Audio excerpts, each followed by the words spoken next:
Hey guys, Captain Mike. Welcome to Whiskey and Literature. This is Whiskey Advocate's #1 whiskey of the year for 2024. Second year running. It is a Scotch Laphroaig Elements L 2.0. Islay single malt Scotch whiskey.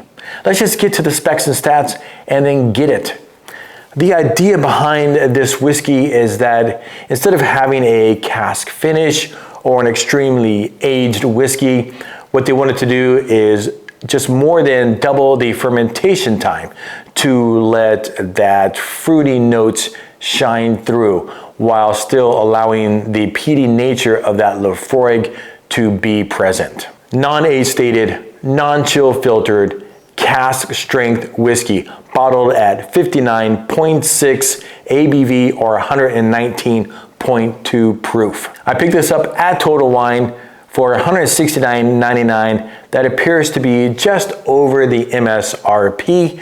Availability, I think it's limited. I was pretty lucky. I saw the article. I ordered one online to go pick up, and it is not available anymore. So I don't know if it's going to be restocked at my local store, if it's available at really any other stores locally, or if it's available where you are at. I've had a few pours of this already, and I shared some with Mrs. Captain a couple of nights ago.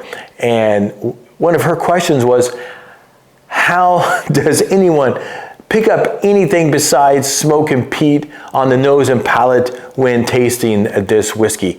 And I think those of us who just kind of dabble in this Scotch market, that is something that we really pay attention and note when we're having a pour of an Islay Scotch or a peated whiskey. If you watch those who are from Scotland, those who really drink a lot of peated whiskeys, oftentimes when they talk about the whiskeys that they're drinking, they don't even mention the peat and the smokiness, except maybe just a really quick bit. Maybe it's soft smoke or soft peat, but they don't really go on about it because they drink enough of it, they can see right through it what's behind that smokiness and peatiness.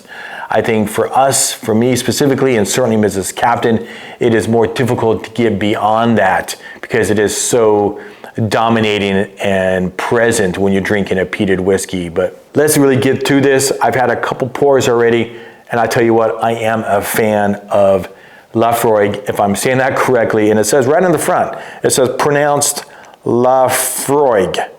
That's how I think it says. Elements 2.0. Cheers, guys.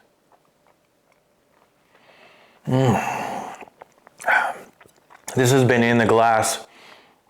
Man, it smells, I think it smells great in here. It's been open for about 20 minutes, just kind of permeating through the air. It's just giving that smokiness. It's just you don't really get a lot of that smoky peatiness. It's just a nice whiskey aroma filling my room here. I do like it. Peated whiskeys, man, I probably had the first, let's say a year and a half ago. Ardbeg Ugadal. That was my first peated whiskey. And I did not know what I was doing when I was drinking that. I was like, what the heck is going on? Laphroaig Elements. Just nice little legs coming down. It's a straw colored, I'm even gonna say it's a light straw colored. It's not very dark. I think a lot of Scotches are like that. They have that, you know, their first fill cask. So they're used bourbon casks, and they don't get a lot of that dark, what we expect from American bourbon and even the ryes. Nice nose. Again, I've had several pours of this. I am a fan. There's no doubt that you're nosing a peated, smoky Scotch whiskey. I have grown to enjoy it. And this is actually, it's a pretty subtle one. I mean, it's there, right? There's no denying it. But you can kind of see through that smoke. It's soft and gentle. It's like you're in an orchard by the coast. Are there orchards by the coast? Honestly, I don't know. But if there's an orchard by the coast, that's what it noses like to me. Just some of that salty maritime air with that fruitiness from an orchard. I think it all blends really well together. it's just sweet nose, sweet, salty, fruitiness, underlying peatiness, which is kind of fading. And I don't know if I'm just going a little nose blind after having been nosing it, but that fruitiness that peatiness is not overwhelming. It's not like, again, that Ardbeg. I've only had one other bottle of Laphroaig, and so the profile of a Laphroaig compared to an Ardbeg or other scotches, it does not really standing out in my brain as far as what that is like. My Laphroaig is in the storage unit, but I think it's a very nice, pleasant nose. Let's go back in now. Cheers, guys.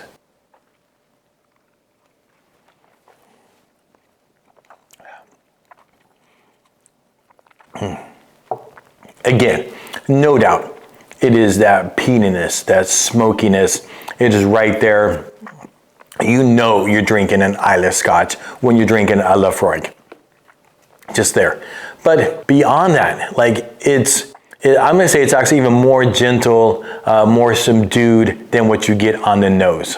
I think it has that nice weighty texture. I mean, it's non-chill filtered, has a nice proof level, and it has some authority to it. It's not overwhelming with that proof though. I would not tell you that I think it's 120 proof almost. It's not hitting me like that. In fact, the more I think about it, the more I'm surprised that it's 119.2 proof. I think it's more like in the 100, 105 range. It's not overwhelming me. Maybe that means I drink too much really high proof bourbons and ryes. Perhaps that's the issue, but it has that nice authority and weightiness. Like a lot of scotches, I feel like it's like this buttery smoothness to it.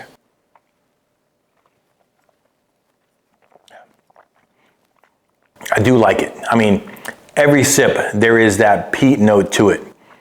It's coming through a little oaky, buttery, it's smooth, it's fruity. I never said the word salinity, that saltiness to it.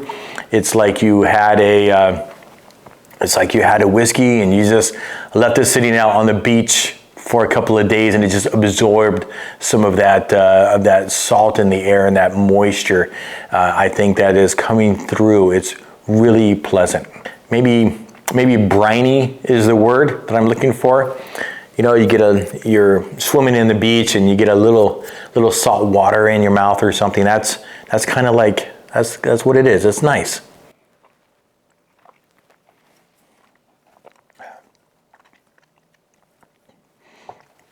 I know from having had some pours of this and having had pours of peated whiskey, I'm going to be tasting this peat and this smoke for a long time. I'm not going to be back to our FEMA hotel for probably 45 minutes, and I'm still going to be tasting that when I get to the hotel. Mrs. Captain is going to know that I had a peated whiskey without me even telling her. These linger, it's nice and it's pleasant. It is a little subdued.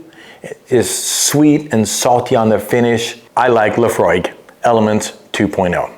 I'm not gonna say that this would be my #1 whiskey of the year for 2024, but I can see why someone would put it in that category. It's not overwhelmingly peaty. It's just right and subtle, but still present. It's complex and it has weight. It's got a great proof level without being too aggressive, which is giving that authority and a little bit of oomph that I think is missing from a lot of Scotch whiskeys. If I had to have a couple quibbles on the bottle, one would be availability. I don't know, again, if they're going to restock it, if it's going to be available, how limited the release is, and it might depend on where you live exactly, and also the price. I think the MSRP is $160, and I paid $169.99 for this bottle. For a non-age stated Scotch. I don't dabble a whole lot in the Scotch whiskeys, so I don't know exactly how common that is, but it seems a little steep for me. When I think about the other bottles I have, for $169.99 that I paid for my bottle, I can buy a bottle of Ardbeg Uigeadail and a Bunnahabhain 12-year whiskey. So, man, I really like this bottle. But for $169.99, what I think, unless you are a huge Laphroaig fan, and then I don't know what a big Laphroaig fan would think about this bottle, I really enjoy it. I think unless you really want to have the bottle, kind of like I am with High West, I'm gonna buy their products when they come out. If you're a huge Laphroaig or even a peated whiskey fan, then perhaps this should be on your radar. For most people, I would say, go to your friend's house who has a bottle on their shelf, or go down to the bar where you think you can get a bottle and just have a pour. And then go buy that Laphroaig Elements and that Bunnahabhain 12 year. And having said that, I've never had a Bunnahabhain 12 year, but it sounds pretty cool. Well guys, thanks for watching. If you've enjoyed the video, like it, it's free. Subscribe to see more of my content. I do whiskey and book reviews. But for now, my friends, you know what to do. I hope you're reading something good, drinking something great, and wear that damn hat. Cheers.